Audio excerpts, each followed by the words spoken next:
If everyone wants to grab a seat, we'll go ahead and get started. My name is Cameron Benson, and I am the manager of the City Creeks Restoration Water Quality Improvement Division. And I want to welcome you all here tonight and wish you all a happy Creek Week. This is one of many events that we have going on all week. Creek Week started on Saturday and will go through next Sunday. We will culminate with an event over at the Watershed Resource Center at Arroyo Burro Beach. And there is a lot of information about the different events we have at sbcreekweek.com. So if you want any more information about other events that are going on this week all over the South County, please go ahead and look that up. And we also have some information in the back on that. Help yourself to any of the food and beverages that we have available over on the table over here. I wanted to remind everybody this is a zero waste event, so the yellow barrels that you see over there are compost barrels, and everything, utensils and napkins, plates, everything can be put into those and will be composted. So I am pleased and honored tonight to introduce our special guest, Neal Graffy, who is a local historian and author, and I just found out today he's also famous for his appearance on California Gold with Huell Hauser. And Neal's promised me that he won't talk like Huell Hauser tonight, but he is an excellent storyteller, and so without further delay, please help me welcome Neal Graffy. Thank you.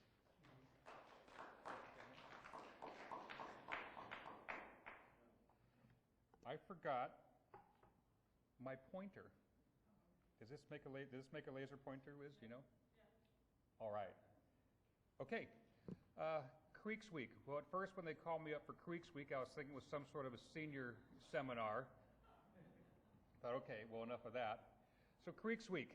What about creeks? Everybody loves creeks. I mean, when I was a little kid, creeks were the most important thing in my life. It was a great place to play. I mean, we had vacant lots back then, which were great, but a creek was the place to get away. We had pollywogs, you had water spiders, weird animals. It was just the neatest thing, and it was like you were away from any civilization. And so I started thinking about, well, what are creeks to try and get this thing going? And I thought, okay, first off, creeks are picturesque. And I've got this great picture from about 1910. That's Mission Creek rolling through Oak Park there. And we find that creeks are the subject of there's a lot of poetry written in Santa Barbara all about our creeks. Artists have painted the creeks, and in this case, this was a very nicely hand-colored photograph about 1910 or so. So it's artistic. It's also a source of pride. These are postcards. This is a postcard from the 1900s. And what's delightful about this is it's showing off the city's natural resources. And there's tons of postcards showing various creek spots in Santa Barbara that hikers would go to, local people would go to. So creeks were a source of pride for the city's natural beauty. However, creeks can also be very nasty for you. January 1914, there was a major storm, 9.5 inches of rain came down, and Mission Creek does what it normally does when it gets full. It goes on a rampage, tore out houses. This is the Canon Perdido Street Bridge, where all this debris washed up and got stuck at. The De La Guerra Street Bridge did not do as well. It collapsed and carried stuff downstream. And this is going to happen time and time again. This is what creeks do when they get too much water. And creeks are also fun. I came across this great scrapbook by a woman named Shirley Hoover. Her father started the Santa Barbara Business College, and she put together this wonderful picture book of what she and her friends did. And this is around 1912. And her friend is Lucy Torno. And if you guess where Lucy Torno lived? Torno Road. Her father was Christopher Torno. And they had property in Mission Canyon around Puesta del Sol. And she called Mission Creek our great playground. And look what she says up there. Back in the days when we could drink from the creek. Of course, I did it in the 1960s when I was a kid, and we didn't know we weren't supposed to drink from the creek. It tasted great to us at the time. And all through her book, she calls Mission Creek, sometimes she calls it our creek. And that's the way I felt about it when I was a kid going through there. It was our creek. A little more fun with Shirley Hoover and her friends. They're hiking up to La Cumbre Peak here, and look at the outfits they're wearing. The gentleman is wearing a hat, he's got a coat, he's got a tie, and he's got a rifle. The women are wearing full skirts and all tucked up with all the accoutrements on top there. So So if you know what it's like to hike to the Coomba Peak now, just think what it was like back then carrying all that gear. And they also stopped for a drink at the spring, and I thought this was really great, that to hike up there, and they knew where these springs were, and they're drinking this nice, cold, pure, sweet mountain spring water. And that's kind of what it's all about. It's about the water, because no matter where you go, whatever you're doing, water is life. You cannot live without it. And that's what Santa Barbara has been for all its life. There has constantly been a search for water to keep the community going and growing. And so we're going to go back to the first people that stayed here, the Chumash. This map represents Chumash villages spread out across Santa Barbara. Now, this is thousands of years worth of villages. Not all of these villages were occupied at the same time, but they do have one thing in common. They're all, whoops, get out of there. They're all along creek beds. And that's because where there's water, there is life. They could drink the water. There was fish. There were animals coming down. There was vegetation along there. So this was the source for everything that they needed. Now, I know what you're thinking. You're saying, Neal, what about Village 26, right there in the center of Santa Barbara? There's no creek there. What's up with those guys? Well, it turns out that there was a big spring there, and we know where that spring was. That's the 700 block of State Street where the Paseo Nuevo now sits. And in the 1920s, that area was dug up a little bit. It was the Parma grocery store back then, and the basement was often damp and flooding. And that was because the spring was still there, still pumping forth. And they know that there was a Chumash tribe at one time that had gathered around that spring. The other place that's interesting to me is out here in Goleta on Fairview Ave, what is now Fairview Avenue, village number 65. There is no spring there, and there is no creek there. But I figured these guys were a speculating kind of tribe, and they were waiting for that Target store to open, and so they were getting the first dibs on that land out there. Father Junipero Serra, 1782, the Santa Barbara Presidio is being planned for Santa Barbara. Now, Father Serra had been through Santa Barbara at least 3 times before 1782, so he sort of knew the area. And when he was told they were going to build a Presidio here, he came down, or a Presidio and the 3-channel missions. He came down, but he didn't really think much of Santa Barbara. He said, on April the 15th, 1782, we came to the site that his lordship, the governor, had selected for the Santa Barbara Presidio. In my humble opinion, it was suitable neither for a Presidio nor for a mission. And he said that Santa Barbara, this place is dismal and it has very little water. So he didn't think much of Santa Barbara and its potential. Nevertheless, the Spanish built their Presidio here in 1782. Now, the Spanish had a whole different idea what the water was going to be used for. Where for the Chumash, they went to where the water was. The Spanish are going to have to take things differently. They've got livestock that have to be watered and taken care of. They're going to be planting crops and growing crops, so they have a whole plan for continued farming. They also need water for drinking, for bathing, etc. But they built a Presidio where there aren't any creeks. It's kind of out in the middle of nowhere, and that was primarily for protection. They're about a mile from the ocean, so ships' cannons could not hit the fort, technically. The wide open plain of Santa, whoops, gotta learn where that pointer is. The wide open plain of Santa Barbara, so they could see a foe coming from any direction. And also off to the side there is the lower part of Santa Barbara, and that was sort of swampy, and so that would also be a bummer for any foreign forces coming through, that they had to climb through that. But still, you wondered, well, what were they doing for water? So we're going to back up a little bit. This is the map from the 1850s, but I want you to erase the parts of Santa Barbara that are in here and just look at the natural water formations that are coming through here. It was in 1769 that the first land expedition was coming through California. They'd already come up from Baja California to San Diego, founded the first of the California missions in Presidio, and now they were on their way up through California to find Monterey. They knew where it was from boats, but they'd never seen it from land. And so these land expedition is coming through, and they passed through Santa Barbara, and as they came through here, Father Juan Crespi, who was writing the diary for the expedition, he said, with some difficulty, we crossed a large estuary which penetrates deeply into the land. We passed near an Indian village and pitched camp about 2 gunshots, which is about 2,000 feet, from the village. Near our camp, we found a lake which does not seem to be seasonal, but to have a spring in the center. This town we called Laguna de la Concepcion. So that was the name for Santa Barbara for the next 6 or so years, was La Laguna. And that was because of this little kidney-shaped thing right here. That little thing was a freshwater pond, or a small lake, and in Spanish, a small lake is called a laguna, and so that's where we got the name for Santa Barbara, La Laguna.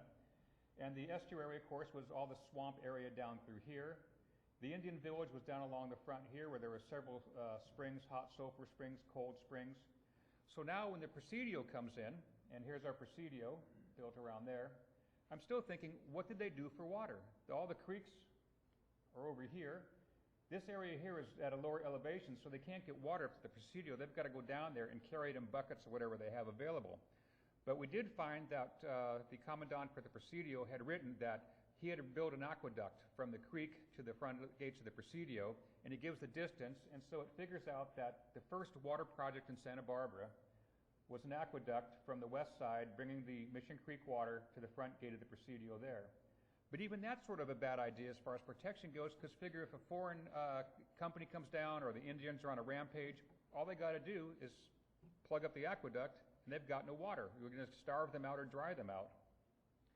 Well, I find in 1793 that a British sea captain, Captain George Vancouver, came to Santa Barbara, and as he stopped off, he needed supplies, so he asked the Presidio commandant about getting water and supplies and things like that.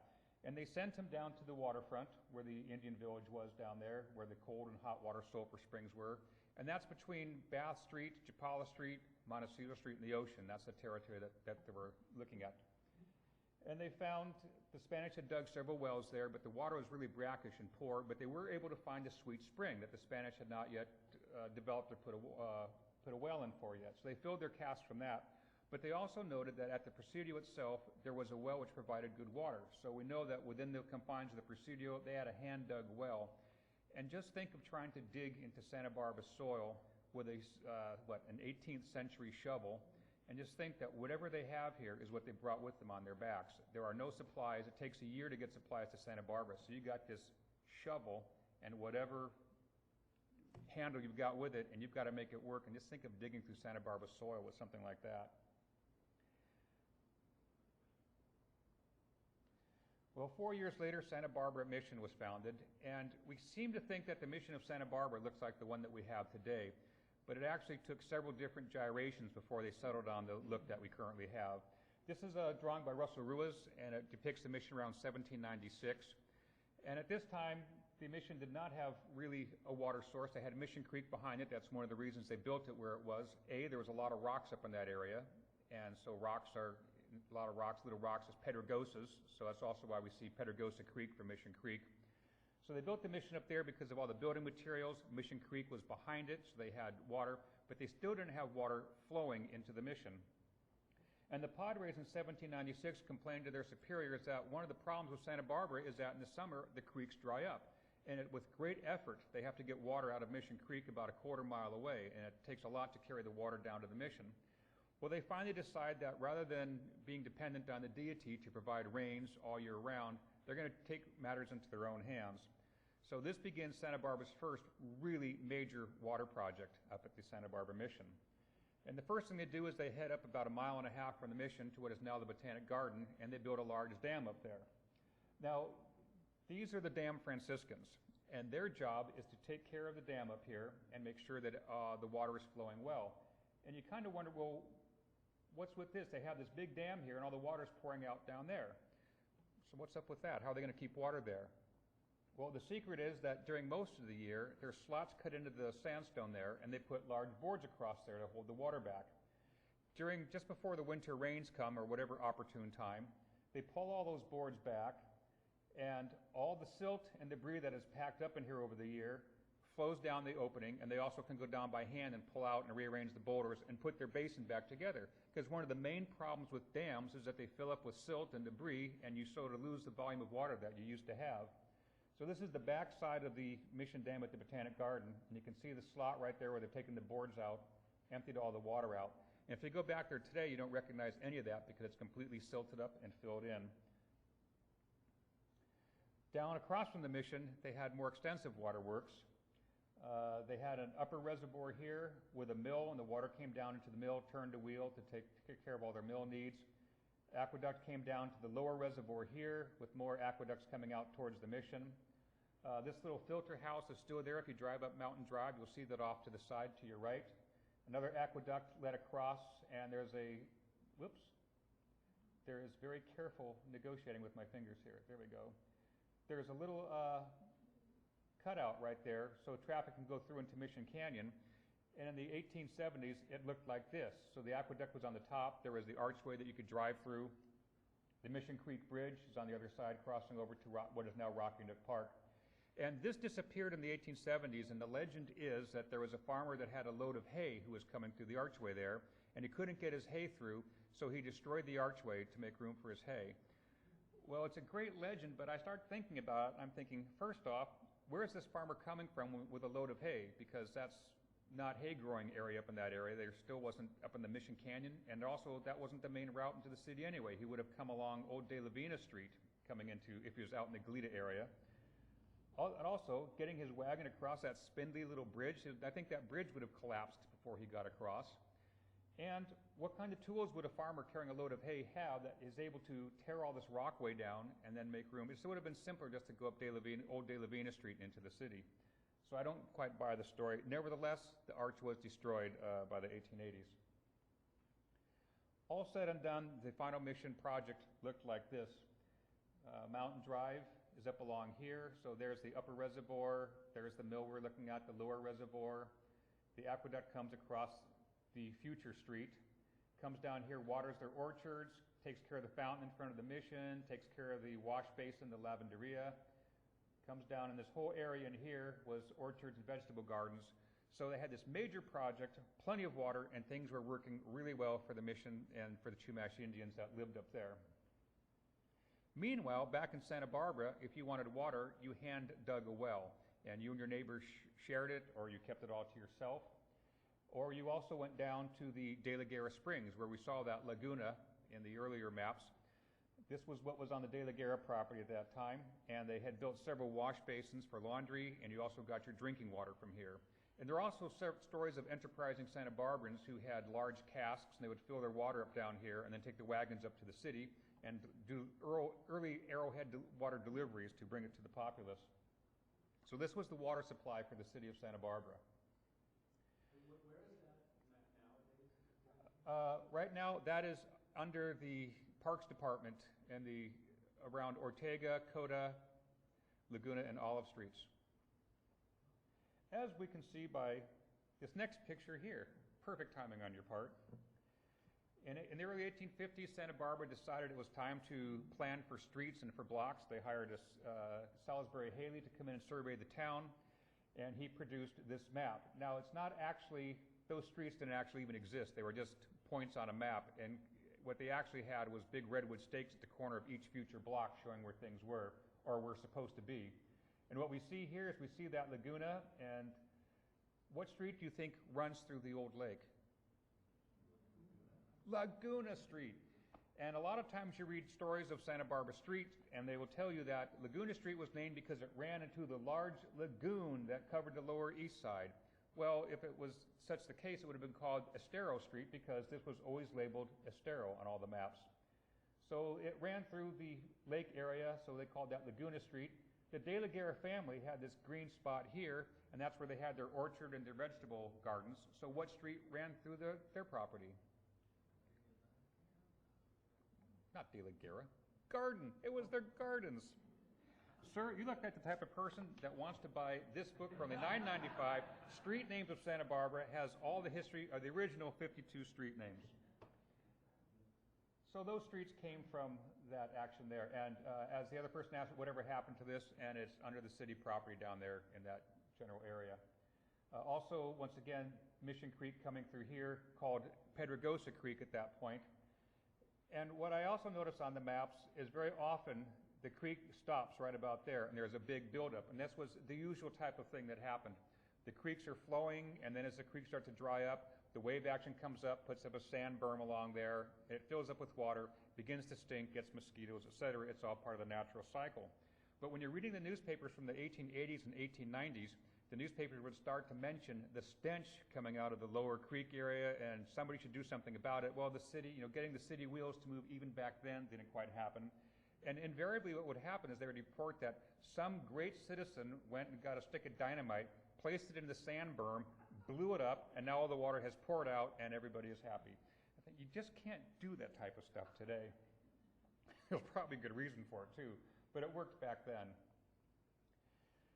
In 1860, Santa Barbara finally had a chance to get water. A man named Guillermo Carrillo got the right from the California legislature to lay and maintain pipes within the city of Santa Barbara. He was the city assessor at the time, and it was a 50-year right that was granted to him. Well, Guillermo apparently didn't do anything about it, because by 1870, Santa Barbara's population had doubled. We were now at an astounding 3,000 people in our population, and still getting water from the De La Guerra Springs and getting water from wells. And the town had 3 newspapers, all of whom bitterly complained about the fact that Santa Barbara is a growing community. We need water. So a new company comes up called the Santa Barbara Water Company, and there was 3 men. One of them was Dr. Samuel Brinkerhoff, from whom we have Brinkerhoff Street. And their plan was to put up a dam out in San Roque along the Arroyo Burro Creek, another dam at Mission Canyon in the Mission Creek, another dam in Montecito at Cold Spring Creek, and pipe that water into Santa Barbara. Well, 2 years passed and nothing happened. In 1872, the papers reported that another deal had been struck by a new water company, which was called the Santa Barbara Water Company, same name, different people, and they had struck a deal with the Bishop of California, Bishop Thaddeus Amat, who controlled all the Catholic property. And their deal was they were going to maintain and take care of all the Mission aqueduct and reservoir situations. And in return, the Franciscans would have lifetime use of the water, and also the Sisters of Charity, who had the St. Vincent's Orphanage on De La Vina Street, would have a lifetime supply of water. It was a win-win situation for everybody. They went around to the town and had petitions. All the people signed it. All the businessmen along State Street signed it. They all want and need water. Well water is just not happening for these people.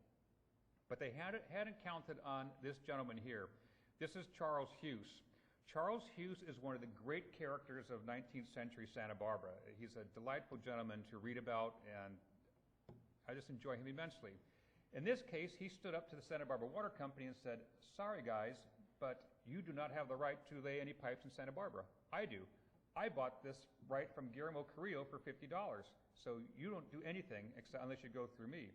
Well, they went to the city council. They got Judge Charles Bernal to represent them, and they went to the city council and they said, "We got this stack of petitions. Everybody has signed it. We're going to put in pipes." And Charles Hughes walked up and said, he was also an attorney, and he said, "Well, you know, you can get petitions and counter petitions for any object, and that the people will sign any petition without even thinking what it truly means," which still happens today. As you notice, every election we have these ridiculous propositions on the ballot that people just signed. And so the city listened to him and said, okay, and they agreed with Hughes. Fernald was furious, and he said, "Here's the deal. He can lay all the pipe he wants. So can we. It's up for the courts to decide if someone has the exclusive right to put these pipes in, and that's not for you to decide." I might also add that Charles Hughes was the city attorney, so I'm wondering if there was a little bit of influence to the town council coming out of that end of the law. Well, the Santa Barbara Water Company decided to ignore the city council and to ignore Charles Hughes, and they went around and they went up to the Mission, cleared up 2.5 miles or so of aqueduct, rebuilt the reservoir, and started laying pipe into the town of Santa Barbara. So finally, Santa Barbara had a dependable water source coming out of Mission Creek using the old Franciscan water system. Coming into 1886, the population was doubling again, or tripling from what it had been back in the 1860s. And great excitement was happening because the railroad was coming to Santa Barbara. These were great times. City blocks were being bought and sold overnight and sold again because land was just coming up. The railroad's coming. It's going to be a boom time for this community. Well, still, Santa Barbara was depending, with all this growing population, on what the Mission waters were providing. Well, a group of men got together. There was a little article in the newspaper saying a new company has come in, and it's called the De La Guerra Garden Spring Water Company.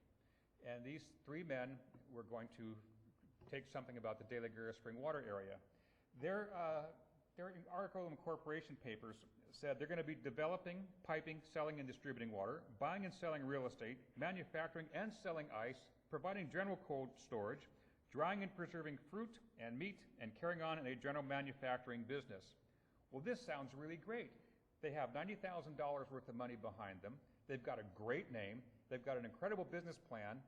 but they don't have any land and they don't have any water. And going through the papers and the articles of incorporation, I found that 4 days before this company was started, that Isaac Fisher, the one principal, and James Calkins, the other principal, the first guy had bought the De La Guerra family's property, the 9.5 acres from them, including the springs. A few days later, he sold a portion of that to his partner, Mr. Calkins. 2 months later, both men sold their property to their own company, the De La Guerra Garden Spring Water Company. So there's something fishy going on the way all this moving was going. Nevertheless, this new water company had the De La Guerra Garden Springs. And what they figured, that there was more water here than was bubbling to the surface. So they built this giant caisson. It was 38 feet in diameter, 17 inches thick, with a large iron, what they called a shoe at the bottom of it. And they started building it, and the sheer weight of it alone started sinking down into the mud at this soft area.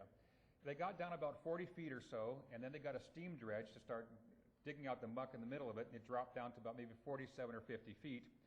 And lo and behold, they put down a bed of gravel down there, and lo and behold, the water started pouring forth, coming out the top of this pipe here. But there still wasn't enough pressure to get this water up to the city. That was still a problem. They said, no problem. What we're going to do is we've got a steam pump, and we're going to move this water up into the city, but we've got plenty of water. We just need to have the pressure to do it, and the steam pump will do it. Well, an interesting thing happened in December of that year.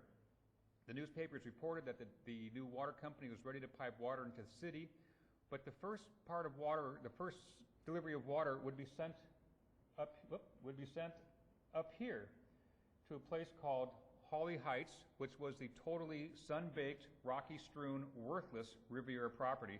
In fact, it was called Holly's Folly because this man, Walter Holly, had bought this completely worthless property. Walter Holly and his sons had come to Santa Barbara in early 1886, started buying up property, including the Riviera. They developed property along State Street. 2 of the buildings are still there today, the Lower Holly building at State and Anapamu, and the Upper Holly building right around, what's that area called? Victoria Court. So their buildings are still here since 1887. And they made a company called the Santa Barbara Development Company, and they bought a lot of land up. And they also bought the old Uranium Mansion, which is where Roosevelt School now is. So the family lived up there, bought all this property. They also had bought property in the De La Guerra Spring area and sold that to the De La Guerra Water Company. And then about 2 months later, there was another notice in the paper, and this was sort of a small item, but it turned out that there was a new Santa Barbara Water Company, which was actually the old Santa Barbara Water Company run by Judge Canfield and his brother. And they had merged with the De La Guerra Garden Spring Water Company and the Santa Barbara Development Company. So now one entity owned all the water for Santa Barbara. And the city was freaking out about this, a monopoly taking all of our water, and they were not too keen about this. Meanwhile, Santa Barbara was changing drastically from the 1870s. Santa Barbara, in the early 1870s, a man named Charles Nordhoff passed through Santa Barbara, and he had been going through California, writing about the wonderfulness of California. And he came through Santa Barbara and said Santa Barbara is, of all the places he'd visited, the best place for a health resort. It's got incredible air, wonderful water, and anybody who is sick should come here. So Santa Barbara started to gain a reputation as a health resort. A syndicate got together, pretty much headed by Colonel William Wells Hollister, from whom we have Hollister Avenue, and built the Arlington Hotel, the real first-class hotel in Santa Barbara. And basically, if you were sick and had the money to travel out west to get well, you had the money to stay at a first-class hotel like that. So at first they started catering to the health seekers, and then the families that came with these people found Santa Barbara a really charming place. So then we started developing a tourist angle to it. Well, the Arlington figured, let's make the best of all of this, and so they figured, let's find places of interest and things for people to do while they're in Santa Barbara. Those who are invalid and can only sit in the sun, they can sit out on the deck of the Arlington. Everybody else can travel around. And they have a lot of fun things on here. I actually like to do a slideshow on all the different things that were available in 1876 that are still here today. Top of the list there is Chinatown. Of course, who would not miss the opportunity to go to Jimmy's Oriental Gardens and get a flaming Mai Tai from Willie? It was on the bucket list back then, just like it still is today. More to the interest of our story down here, we find them going into the different canyons, but also in Mission Canyon because they go to Fern Falls. And again, look at the outfits these people are wearing. and figure that you did not drive a car up to where you were going to start hiking from. You pretty much walked from the 1400, 1500 block of State Street all the way up to Mission Canyon, all the way up to Fern Falls. And look how heavy and thick their outfits are. And they went beyond that, a place that we all love, Seven Falls, way up in Mission Canyon. And I think not only the idea of hiking all the way up here, but I'm thinking what took the picture, the cameraman, because those were big, bulky cameras, and they were using glass negative plates. So think of hauling this stuff. I mean, we can drive up to the end of Tunnel Road right now and hike for 45 minutes, maybe an hour to get up to Seven Falls. These guys hiked all the way from downtown to get up there. It was beautiful back then, still beautiful today. It's just kind of fun to think that we are not the only ones to have discovered these great features around Santa Barbara. But there was more than just the creeks. There was the Burton Mound sulfur baths that we'd mentioned down along the beachfront between Chapala, Bath, Montecito, and the ocean front. And there was hot sulfur spring water there, cold spring water. Santa Barbara was also still far from having indoor plumbing, so for a lot of people, this is where they went down to take their Saturday night baths. Or you would soak in this. The Indians did it, the sailors did it for curing a number of diseases and skin ailments. You could also go to the Hot Springs Hotel out in Montecito up in Hot Springs Canyon. And you could stay overnight if you wanted to, but they would cure, and it says right here, it cures indigestion, rheumatism, paralysis, neuralgia, something I can't even pronounce. Insomnia is one of the other things. So they had all these cures for you to go up to the Montecito Hot Springs. And if it wasn't for the outside of you, they also had things for the inside of you. Veronica, Santa Barbara's natural medicinal spring water. Now, just about everybody complains about the taste of Santa Barbara water, how horrible it is. And we spend millions of dollars drinking all this water coming in from all over the world. And yet, back at this time, Santa Barbara was sending water by the caseload all over the world. It was world famous for their natural spring water from the Veronica Medicinal Springs Water Company. Now, you may wonder where this great medicinal spring water place was. Veronica Springs, right off of Las Positas, and Las Positas in Spanish means the little springs, all aptly named.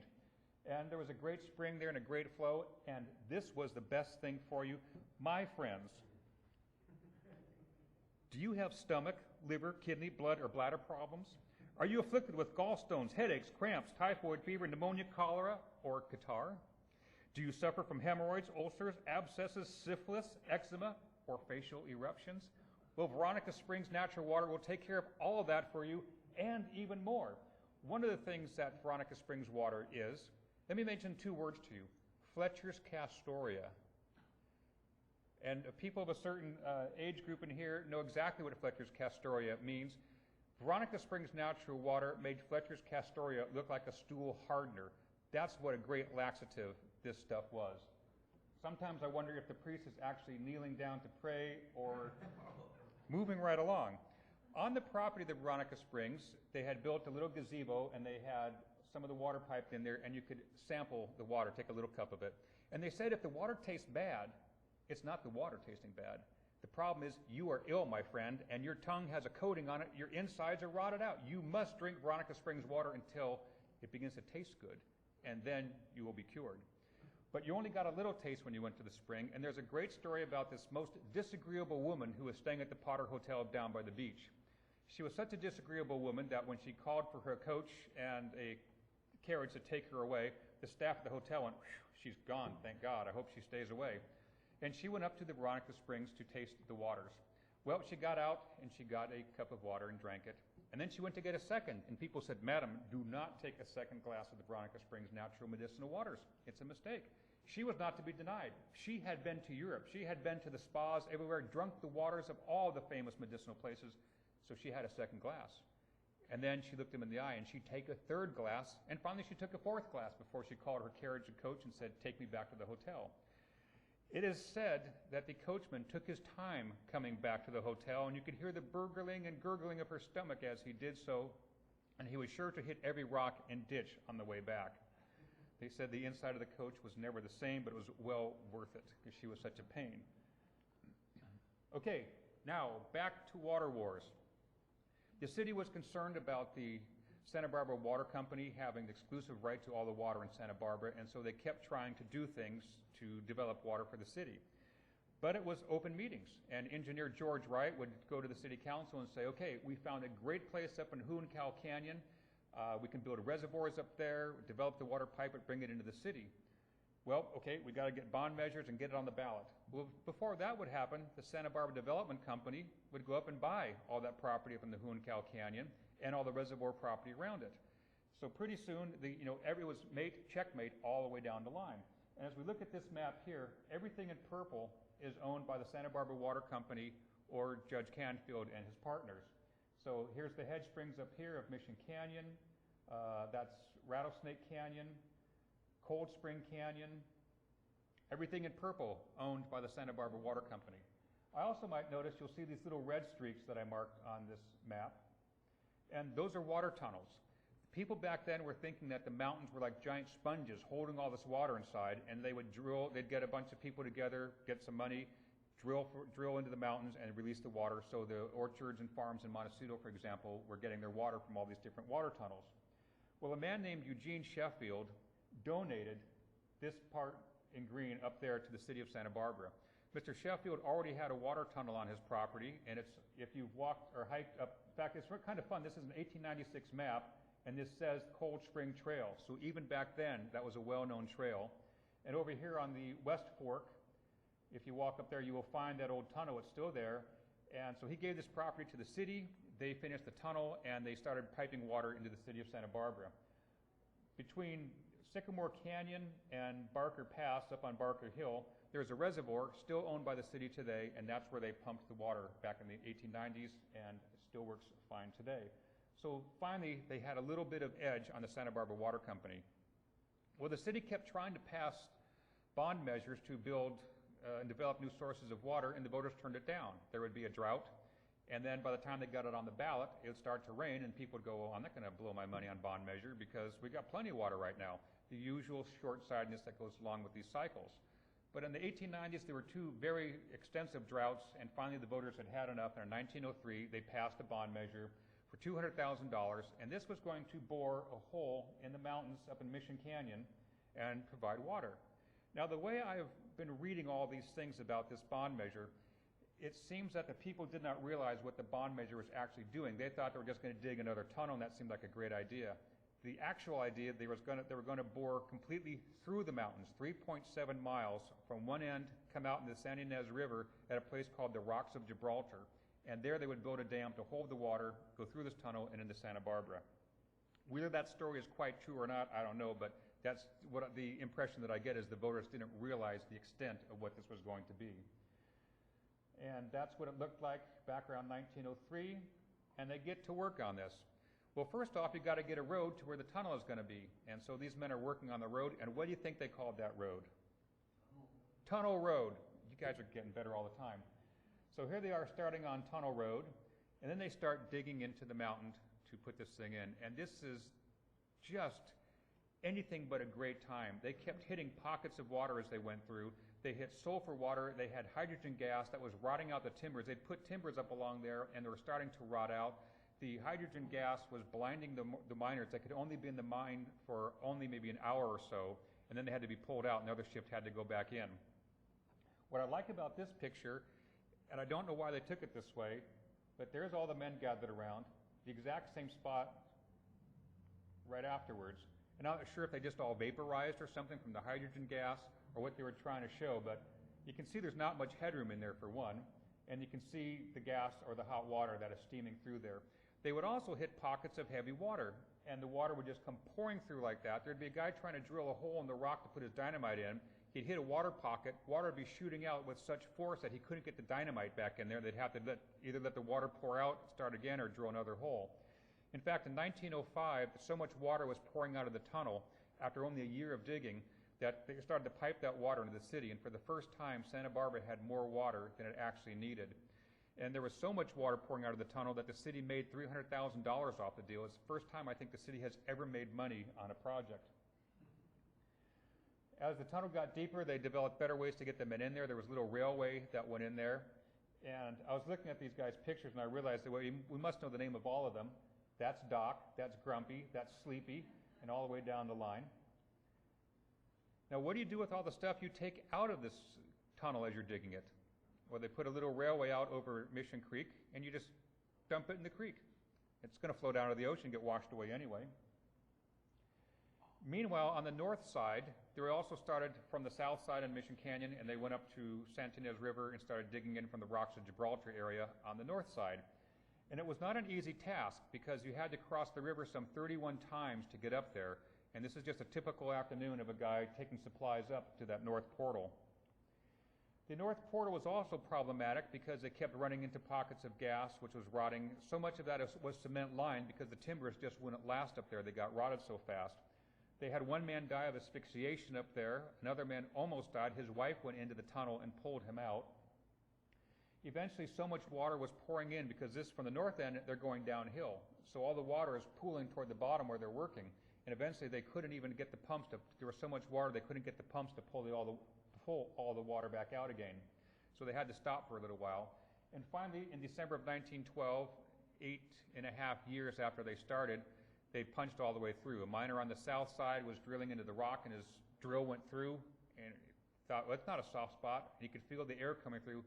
We are finally done. The bells rang all through Santa Barbara, and people rejoiced. Finally, the tunnel was finished. And they were only off a few feet from the north side. You think that these guys are going blindly towards each other, but they were very, very close. They did a great job on that. So now what they did was they had to now build a dam, and so this little railway that they put through there would take about an hour and a half to get the materials through.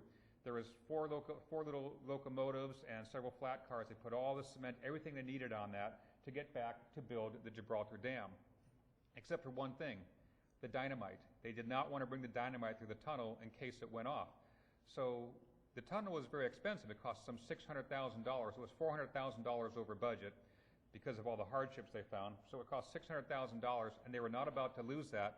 It's cheaper to get some young man to strap 50 pounds of dynamite on his back and walk over the top of the mountains to the Santa Ynez side. And eventually, in 1920, Gibraltar Dam was finished, and it started filling up behind it. However, the city of Santa Barbara had grown 3 times since the population had grown 3 times since the project started in 1904. So already there was pressure on this water supply that they had put in. By 1945, there was enough silt in the Gibraltar Dam that it was now had half of its capacity, and they had to add more to the top of it to bring up another 14,000 or so acre feet. I thought I was looking at the dam there, I forgot. I had another story about it. Oh, I know, this is my great idea. When I'm mayor, what I'm going to do is get the Franciscans to go out to the Gibraltar Dam. We're going to cut 2 slots across the front, put lumber in there, and then pull the lumber out and let all the silt drain out. It's a brilliant idea. Well, come 1950, never envisioning a day where Santa Barbara's could simply walk to the grocery store and buy all the water they wanted, Santa Barbara was low on water again, and so they started construction of a $14 million 6-mile tunnel from the Santa Ynez River into to Glen Annie Canyon in Goleta. They called it the Tecolote Tunnel, but yet it ends up in Glen Annie Canyon. I'm not sure why it works that way, but that's just one of those things. It's also why Hope School is on La Colina Road or vice versa. So here's the tunnel that they were building, and they had the same problems that the miners did on the Mission Tunnel, that there was gases, it was exceptionally hot. They actually had some of the cars that took the guys through the tunnel, and they had the cars full of water, cold water, so the guys would sit in there because it was so hot. They'd get out, they'd work for half an hour, and then get back into the cart again to cool off. In this case, there are still people around that worked on this tunnel, and I've been trying to find them and start to interview them to get the story, because it's going to be a great story of how they built this tunnel. It's a little bit better than the Mission Tunnel, a little more modern, a little bit better designed. So the tunnel actually took longer to build than the dam did. Both cost around $14 million to do. Lake Cachuma was finished. They started that in 1950, and it finally spilled in 1958. And finally, Santa Barbara had all this water from the Gibraltar Dam. They have several wells. They've got the Cachuma Dam. But once again, the population was quickly doubling, and we have about double the population that we did in 1958 when that dam first spilled. The voters at one point were offered state water in 1979. We turned it down. In the early 90s, it came up again, and this time we voted for state water. We also voted for a desalination plant. And still, we keep growing. And I think the lesson that I keep learning from watching Santa Barbara's growth and the water is that our reach far exceeds what we actually can do. And it seems that state water is not a very dependable source. We're depending on snow melt from the mountains and other cities and townships wanting that water. So I'm not sure what the future holds, and I think what the lesson learned here is that we ought to go back to what the early settlers did, and we have to live within the resources that we have around us. I don't think, something extreme as rationing, I'm not sure about that, but certainly we have a finite supply of water, and we've got to learn how to live with the water that we've got around us. And that pretty much concludes this part of the story, but wait, there's just a little bit more. Hiking up the west trail, the west fork of the Cold Spring Trail, you will find, if you follow your nose, you'll smell the sulfur smell up there. And this is the tunnel built in 1905. It says so on the front over in there in the corner. And up on top it says City of Santa Barbara, Cold Spring Tunnel. The piece I was talking about, the aqueduct that spanned across Los Olivos at Mountain Drive. If you're coming down Mountain Drive, you can see the edge of the aqueduct here and where it connected across the street. And if you're coming through towards Mission Canyon, you can see this piece here and realize that's dating back to back to 1804, part of the Mission water system. And now for some real fun. I will not disclose the location of this little box right here. I'll just say that it's in the Santa Ynez River area.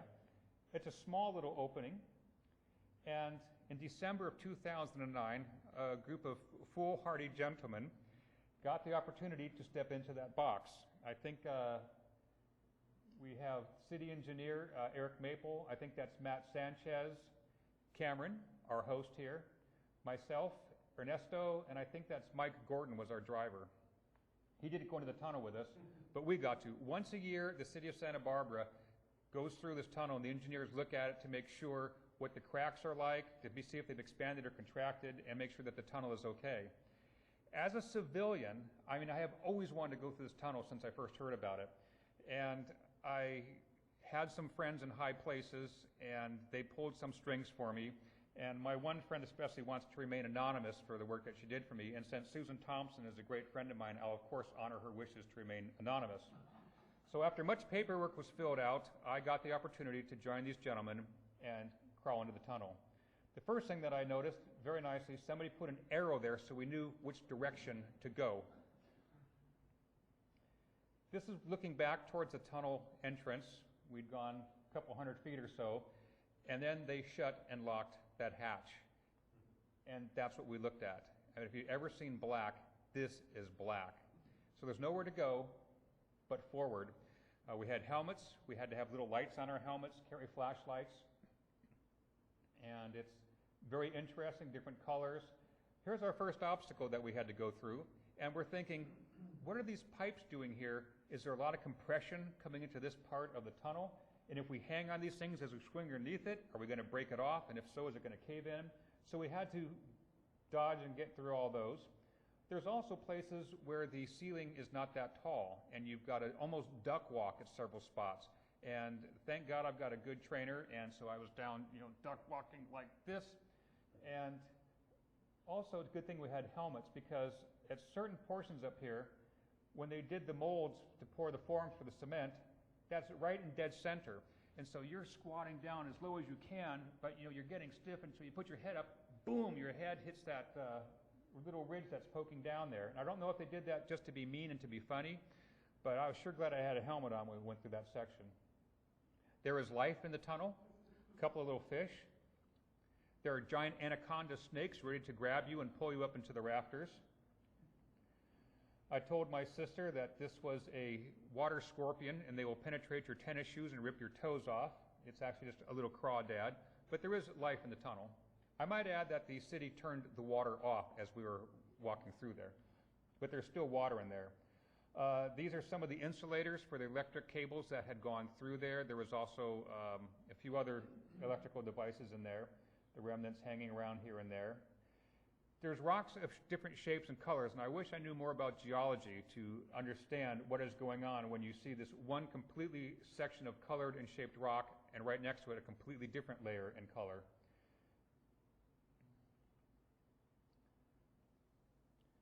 And then there's sections like this that are cement lined, plenty of room to walk on, and you just sludge through, splosh, splosh, splosh, splosh. And then you come into a cavern like this. It's just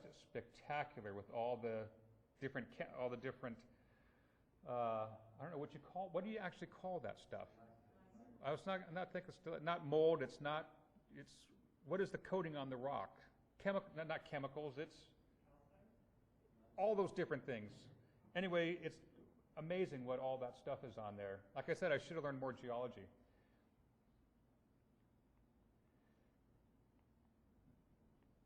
Well, this section here, there was sort of a mist in the air. It was really interesting. You come to there's different climates in the tunnel too. We'd come across cold air section, we'd come across hot air section, and then one section, there's all this little mist floating in front of the camera.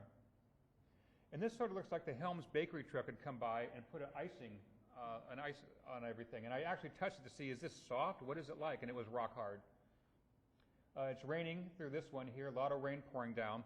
And Eric, the city engineer who had been through here several times, said that this was sort of a light year, that in other years there's a lot of water percolating down through the top of the tunnel.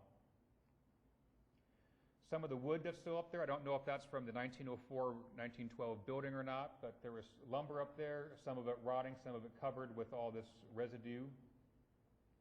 Sort of looks like a wedding cake there.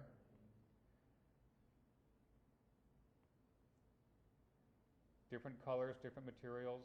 Here's Cameron trying to get through another spot, and each one of us had a different way to go through. I sort of crab walked from rail to rail. Cameron ducked and walked through.